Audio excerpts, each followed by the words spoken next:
దేవునికి స్తోత్రం కలుగును గాక.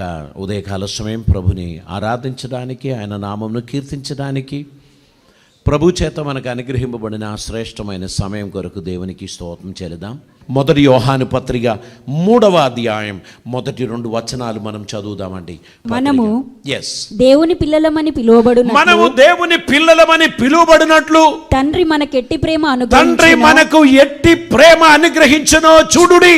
మనము దేవుని పిల్లలమే, మనము దేవుని పిల్లలమే. ఈ హేతువు చేత లోకము మనలను ఎరుగదు, ఏలయనగా అది ఆయనను ఎరుగలేదు. ప్రియులారా, ఇప్పుడు మనము దేవుని పిల్లలమై ఉన్నాము. మనం ఇకను ఏమవుదుమో అది ఇంకా ప్రత్యక్షపరచబడలేదు గాని, మనం ఇంకా ఏమవుదుమో అది ఇంకా ప్రత్యక్షపరచబడలేదు గాని, ఆయన ప్రత్యక్షమైనప్పుడు ఆయన ఉన్నట్లుగానే ఆయనను చూతుము గనుక ఆయనను పోలి ఉందుమని ఎరుగుదుము. దేవునికి స్తోత్రం.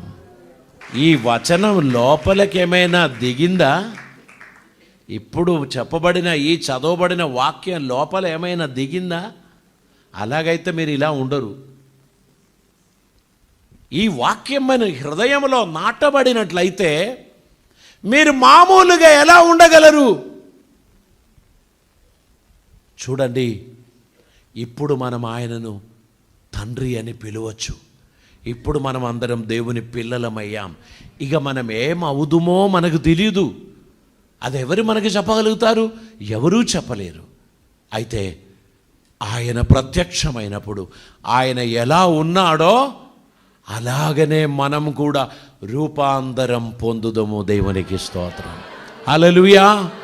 అప్పుడు మనకి ఎవరి రికమెండేషన్స్ అవసరం లేదు, ఎవరు మనకు పరిచయం చేయాల్సిన అవసరం లేదు. ఆయన ప్రత్యక్షమైనప్పుడు రెప్పపాటున ఆయన సన్నిధికి చేర్చబడుచున్న బిడ్డలందరూ ఆయనను పోలిన వారిగా మార్పు చెందుతారు. దేవునికి స్తోత్రం. ఈ గొప్ప ప్రత్యక్షత మన హృదయంలో నాటబడాలి. దేవునికి స్తోత్రం. హల్లెలూయా. ఆ తర్వాత మనం యుగ యుగములు ఆయనతో కూడా మనం నివసింపబోచున్నాం. కనుక ప్రియులారా, ఈ పెట్టి కేసులను బట్టి, ఈ చిన్న చిన్న విషయాలను బట్టి ఆ మాణిక్యమును మీరు విడిచిపెట్టద్దు. ఈ మట్టి కోసం మీరేం చేయకూడదు? ఆ మాణిక్యమును విడిచిపెట్టకూడదు. మన గమ్యం, మన లక్ష్యం ఇవి కాదు. ఇంకొక 100 ఎకరాలు కూడా కొందాం అనేది కాదు మన లక్ష్యం. ఆయన రాజ్యమునకు వారసులైన మనం, ఆయన రాజ్యములో ఆయన ఉన్నట్లు మనం కూడా ఉండబోచున్నాము అనేటువంటి ఆ ఆలోచన మన జీవితంలో కలుగుచున్నప్పుడు మనం మనోనేత్రములు వెలిగింపబడిన వారై ఉత్సాహముతో మనం దేవుని సన్నిధిలో సిద్ధపడాల్సిన సమయం అయింది. దేవునికి స్తోత్రం. హల్లెలూయా. పరలోకమందున్న మన తండ్రిని గూర్చిన ఒక ప్రత్యక్షత అది మనలోనికి వచ్చినప్పుడు ఇక మనం మామూలుగా ఉండలేము. ఓ సిస్టర్ సాక్ష్యం చెప్పారు, నా దగ్గర చెల్లి గవ్వలేదు, డబ్బు లేదు, డాడీని నేను అడిగే వయసు దాటిపోయింది, నాకు పైసలు కావాలి అని నేను చెప్పలేను ప్రభువా, నీవే నా కోసం మార్గం తెరవయ్యా అని ప్రార్థన చేస్తే చేసిన వాటికన్నా ఎక్కువ జీతం తన అకౌంట్లో పడ్డదంట. అప్పుడు ఆమె చెప్పారు, ఫోన్ చేసి, ఈ డబ్బు వాపస్ తీసుకోండి, ఐఎమ్ నాట్ ఎలిజిబుల్. ఎందుకు తెలుసా? ఆమె ప్రభును నమ్మిన బిడ్డ, దేవుని కోసం నిలబడడానికి దేవుడు ఏర్పరచిన బిడ్డ, దేవుని అంత విశ్వాసం ఉన్న వ్యక్తి. ఈ డబ్బుకు నేను అర్హుని కాదు, మీరు వాపస్ తీసుకోండి. నో నో నో నో, కొద్ది రోజులు మాత్రమే మీరు చేశారు, కానీ మీరందరికంటే ఎక్కువ చేసినట్టు మేము అనుకుంటున్నాం. నేను మా పాస్టర్స్ మంత్లీ మీటింగ్కి వస్తారండి, అందరికి మంత్లీ సపోర్ట్ ఇస్తూ ఉంటాం. ఒకసారి వారు మన దగ్గరకు వచ్చినప్పుడు మినిమం 4000 రూపీస్ వారికి ఆ సపోర్ట్ ఇవ్వడం జరుగుతుంది. ఆ సమయంలో కొంతమందికి ఒక 1000 రూపాయలు ఎక్కువ ఇస్తాం. వీళ్ళు ఏం చేస్తారంటే లెక్క పెట్టేసి వాళ్ళది వీళ్ళు చూసి, వీళ్ళది వాళ్ళు చూసి నా దగ్గరకు వస్తారు.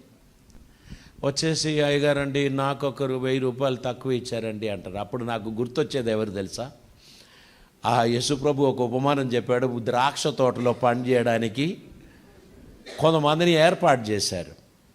ఆ కొందరికి ఉదయం 9 గంటలకు వచ్చినవానికి ఏ నాణయం ఒప్పుకున్నాడో, ఏ జీతం ఒప్పుకున్నాడో, సాయంత్రం 5 గంటలకు వచ్చినవానికి కూడా అదే జీతం ఇచ్చాడంట. ఈ 5 గంటలకు ఇచ్చిన వాని జీతం చూసి, మళ్ళీ 3 గంటలకు వచ్చిన వాని జీతం చూసి, 12 గంటలకు వచ్చిన వాని జీతం చూసి, ఆ తర్వాత 11 గంటలకు 9 గంటలకు చేసేవారు ఏమనుకుంటారు తెలుసా? ఓ ఖచ్చితంగా నాకు డబ్బులు వస్తుంది ఈరోజు. అప్పుడు యజమానుని దగ్గరికి వచ్చి, నువ్వు వానికి 1 అవర్ చేసిన వానికి అంత ఇచ్చావు, 8 గంటలు చేసిన నాకు ఇంతేనా అని అంటే, సహోదరా నేను నీతోని ఏం ఒప్పందం చేశాను? నీకు ఇవ్వాలని నేను ఇష్టమైనది నీతో చెప్తే నువ్వు ఎస్ అని అన్నందుకు నువ్వు నాతో జాయిన్ అయ్యావు. ఇప్పుడు వానికి కూడా అంత ఇవ్వడానికి నాకు ఇష్టమైంది, నీకేంటి అని అడిగాడు. సో కొన్నిసార్లు మనుషులు కంపారిజన్ చేస్తారు.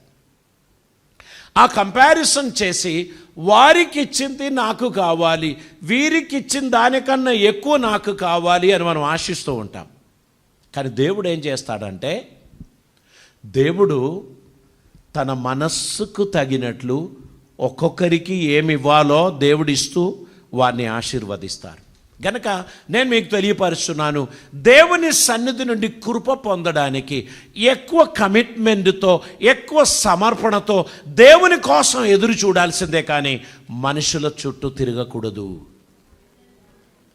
నీవు సిన్సియర్గా ఉన్నది, నీ పని సరిగా ఉన్నది అని దేవుడు గుర్తించినట్లయితే, మీ నాయకుడు మీకు 1000 రూపాయలు తక్కువ ఇచ్చినా దేవుడు నీకు ఆ నెలలో అత్యద్భుతమైన కార్యాలు చేస్తాడు.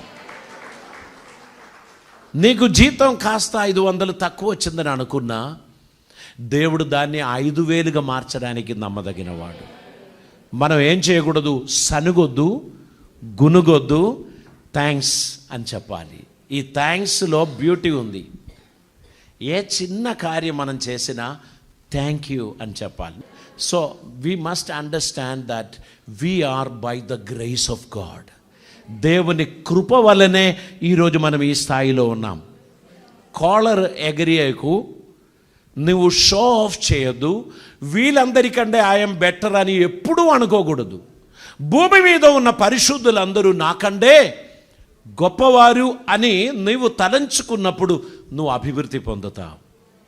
మనకి ఇన్ని సంఘాలు ఉన్నాయని, ఇంతమంది పాస్టర్లు ఉన్నారని మనం ఏదో కోళర్ ఎగిరేయడానికి ప్రయత్నం చేసామనుకో, అది పరలోకపు తండ్రిని డిసప్పాయింట్ చేసినట్లే. అందరూ దేవుని పిల్లలు, అందరూ దేవుని సృష్టి, అందరూ దేవుని పరిచారకులు. వారికి సేవ చేయడానికి దేవుడు మళ్ళీ పిలిచాడు అనేటువంటి విషయాన్ని మనం గుర్తుపెట్టుకోవాలి. హల్లెలూయా. దేవుడు మనల్ని తన కోసం ప్రత్యేకించినప్పుడు మనము దేవుని సన్నిధిలో వీఆర్ నథింగ్. దేవుడే సమస్తం. ఆయన కృప వలనే నా జీవితం అని మీరు తలంచుకుంటున్నప్పుడు దేవుడు మమ్మల్ని అంచెలంచెలుగా ఆశీర్వదిస్తాడు. దేవునికి స్తోత్రం. మీ కుటుంబం వర్ధిల్లును, మీ సంతానం వర్ధిల్లును, మీ వ్యక్తిగత జీవితం వర్ధిల్లును. గనక షో ఆఫ్ చేసే వారికి రివైవల్ క్రిస్టియన్ సెంటర్ సూటబుల్ కాదు. Praise the Lord. కొంచెం షైన్ చేద్దామని ఇక్కడికి వస్తే చాలా కష్టం. ఇక్కడ అన్ని పనులు చేయాల్సి వస్తుంది, అందరికీ వందనాలు చెప్పాల్సి వస్తుంది. మనం కుర్చీ మీద కూర్చుంటే అందరు మనకి సేవ చేస్తారనుకుంటే అది కాదు. అలా అనుకున్న వారందరూ నా గెస్ట్లే. They are not my children. వారి గెస్ట్లు. No no no, I want to become your son and daughter అని ఎవరైతే అనుకుంటారో they have to come forward to sacrifice they precious time and their efforts. ఈ పరిచర్య కొరకు, ఈ పిలుపు కొరకు, ఈ దర్శనం కొరకు పెట్టుబడి పెట్టడానికి వచ్చిన వారికి ఒక ప్రమోషన్ ఏంటి తెలుసా? గెస్ అనే పొజిషన్ నుంచి సన్ అనేటువంటి పొజిషన్లోకి, డాటర్ అనేటువంటి పొజిషన్లోకి ఒక promotion దేవుడిస్తారు. Daughters and sons cannot sit simply idly. They will take the responsibility of the father. Father will always ask his son to do something. Nana, పరిగెడుతుపో, అది చెయ్యి అని. Yes dad. అని చెప్తారు కదా. అది తండ్రి కుమారునికి మాత్రమే చెప్తారు. ఇంటికి వచ్చిన అతిథికి చెప్పరు. పరిగెడుతూ పోయి అది తీసుకురా అట్లా చెప్తారా? చెప్పరు. ఎవరికి చెప్తారు? బిడ్డలకి చెప్తారు, కొడుకులకు చెప్తారు. లార్డ్ మేక్ మీ ఎ సన్, నన్ను కూడా ఒక కుమారుని మార్చండి, నన్ను కూడా ఒక కుమార్తెగా మార్చండి అని ప్రార్థించు వారికి దేవుడు next level of ministry and understanding దేవుడు ఇస్తారు. If you want to become a guest always, you are free to do so. మీకేమీ కంపల్షన్ లేదు, మిమ్మల్ని ఎవ్వరూ ఒత్తిడి చేయరు. 10 years ఇక్కడికి వచ్చినా you will never be asked to do anything. మీరు ఎల్లప్పుడూ గెస్ట్గానే ఉంటారు. నో అది ఐఎమ్ బోరింగ్, చాలా బోరుగా ఉంది. I want to become a son in the ministry, I want to become a daughter in the ministry. Then you have to step forward. You need to take out the jacket. This is more comfortable. You need to take it out and run here and there. ప్రియులారా, దేవుడు మిమ్మల్ని మామూలుగా ఉండడానికి పిలువలేదండి. దేవుడు మిమ్మల్ని ఎక్స్ట్రా ఆర్డినరీగా ఉండడానికి పిలిచారండి. Praise the lord.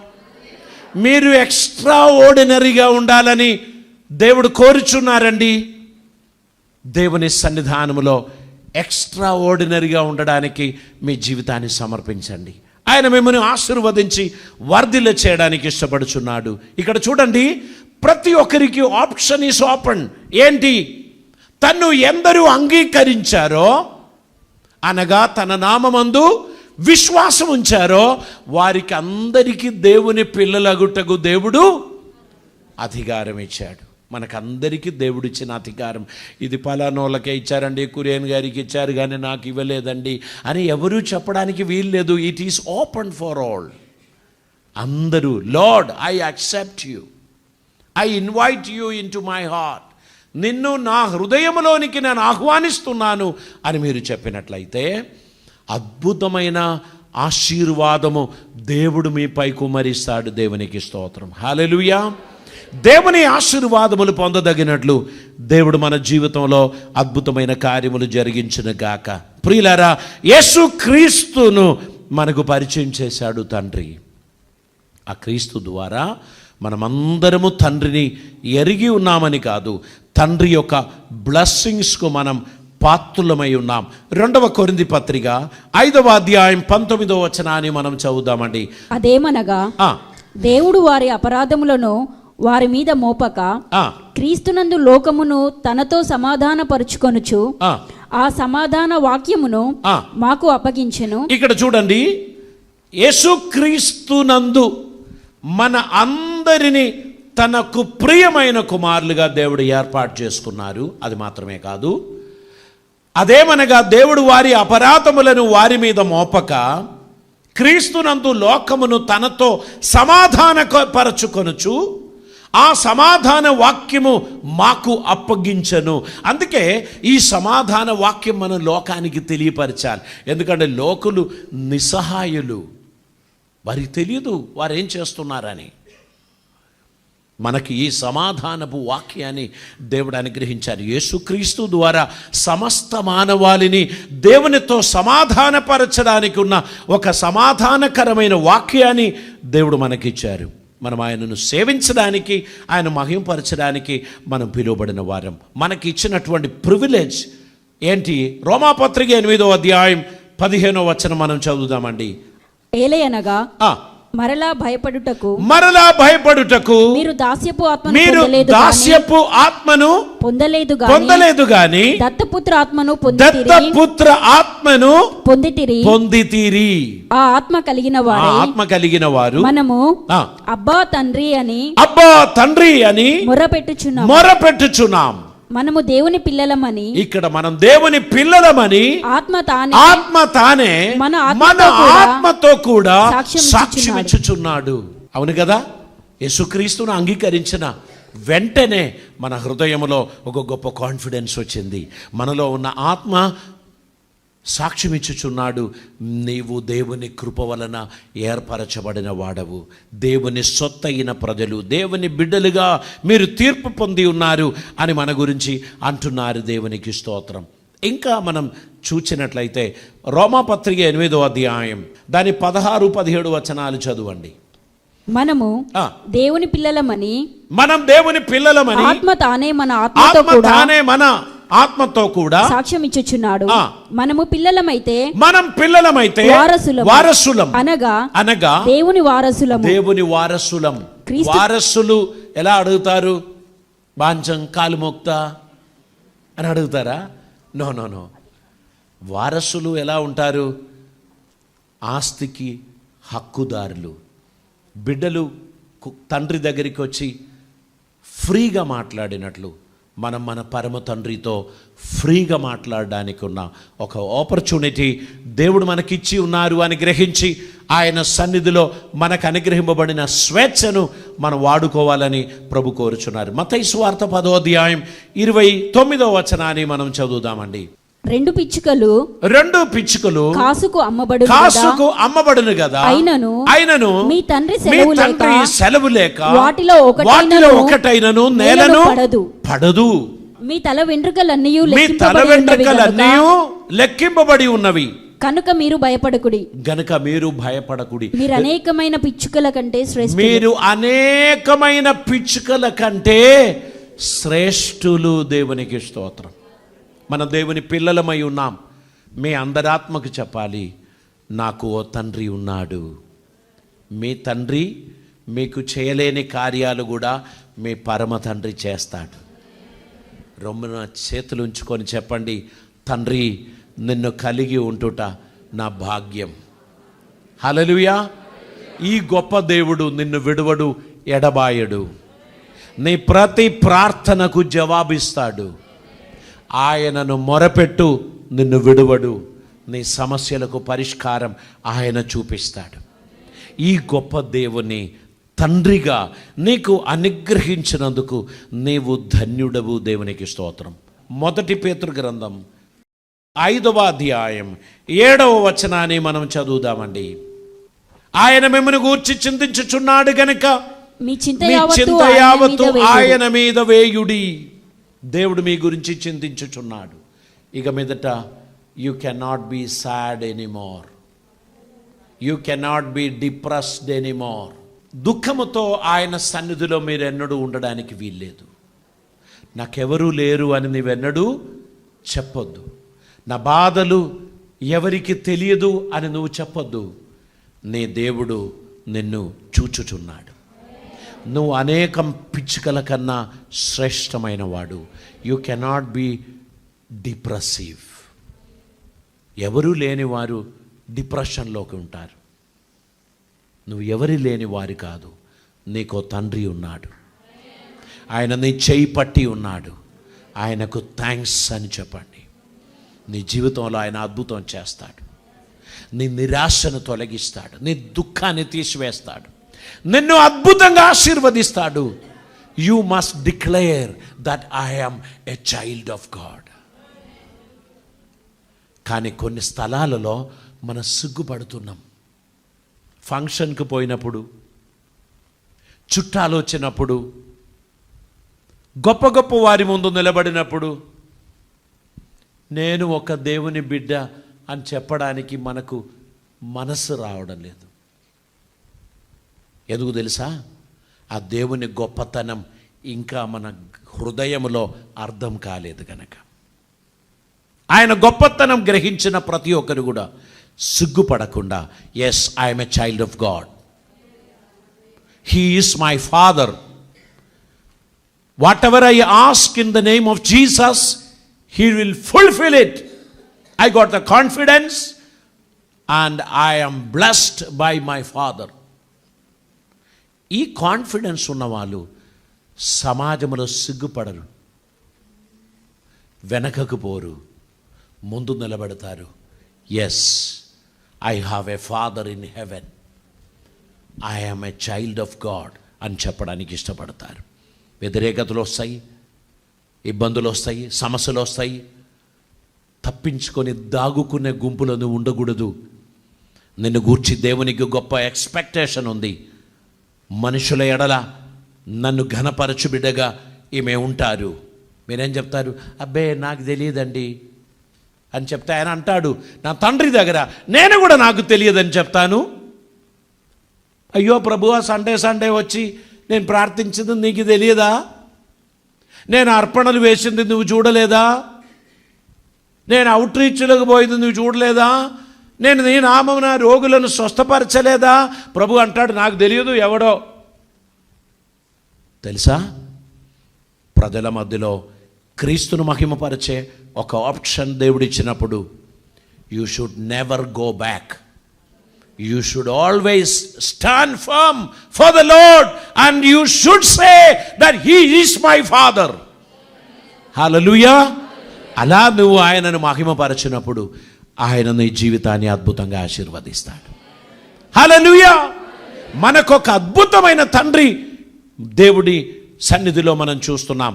ఒక వచనం కూడా చదువుదాం. 1 పేతురు గ్రంథం 1వ అధ్యాయం 14వ వచనం చదువుదామండి. నేను పరిశుద్ధుడనై ఉన్నాను గనుక, నేను పరిశుద్ధుడనై ఉన్ననాగున మీరును పరిశుద్ధులై ఉండుడని రాయబడి ఉన్నది. కాగా మీరు విధేయులకు పిల్లలై మీ పూర్వపు అజ్ఞాన దశలో మీకుండిన ఆశలను అనుసరించి ప్రవర్తింపక మిమ్మును పిలిచినవాడు పరిశుద్ధుడై ఉన్న ప్రకారం మీరును సమస్త ప్రవర్తనలయందు పరిశుద్ధులై ఉండుడి. ఈ బోధ కొందరికి నచ్చదు. కొందరంటారు, మన గత పాపములు దేవుడు క్షమించాడు, ఇప్పుడు మనం చేస్తున్న పాపాలు దేవుడు క్షమిస్తున్నాడు, రేపు మనం చేయబోయే పాపాలు కూడా దేవుడు క్షమిస్తున్నాడు. Oh brother, you must change your word. ప్రభు చెప్పాడు, నేను పరిశుద్ధుడని గనక మీరును పరిశుద్ధులుగా ఉండండి. అజ్ఞాన దశలో నువ్వు చేసిన పొరపాట్లు ఈరోజు చేసుకుంటూ కృపను ఒట్టిగా క్లెయిమ్ చేయకు సహోదరా. నీ కృపకు లోబడి పరిశుద్ధతను పాటించడానికి నీ జీవితాన్ని సమర్పించమని దేవుడు కోరుచున్నారు. కృపను గూర్చి అపార్థం చేసుకోకు సుమి. కృప పాపం చేయడానికి ఉన్న లైసెన్స్ కాదు, పాపం చేయకుండా ఉండడానికి దేవుడు అనుగ్రహించుచున్న ప్రొటెక్షన్. హల్లెలూయా. అన్ని బురదలో నువ్వు బొర్లిన తర్వాత వచ్చి I have a father in haven అని చెప్తే ఆయన తల దించుకుంటాడు నిన్ను గూర్చి. ప్రతి ఒక్కరు ఈ మాట గుర్తుపెట్టుకోండి.